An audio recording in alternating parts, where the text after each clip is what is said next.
જંગલેશ્વર વિસ્તારની વાત કરું તો જંગલેશ્વર વિસ્તારમાં જે નદી કાંઠો એટલે નદીનો પટ અને જે ટીપીનો રોડ હતો એનું જે કાંઈ અતિક્રમણ હતું, દબાણ હતું, એ દૂર કરવાનું ચાલુ છે અને લગભગ કાલ સુધીમાં એ કામ પણ પૂરું થઈ જશે.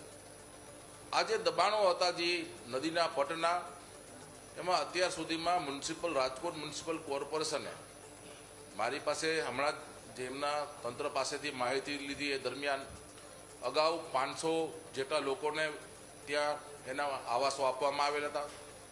એના પછી બીજા અન્ય 300 કરતાં ઉપર આવાસો આપવામાં આવેલ, એટલે ટોટલ 873 આવાસો પણ એ લોકોને આપવામાં આવેલ હતા.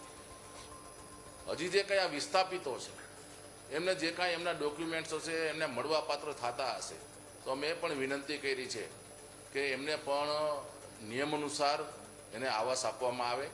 એ જે એમની એપ્લિકેશન થાય, એની ચકાસણી થાય, એના પુરાવા ચકાસ્યા પછી એમને પણ આવાસ આપવામાં આવે.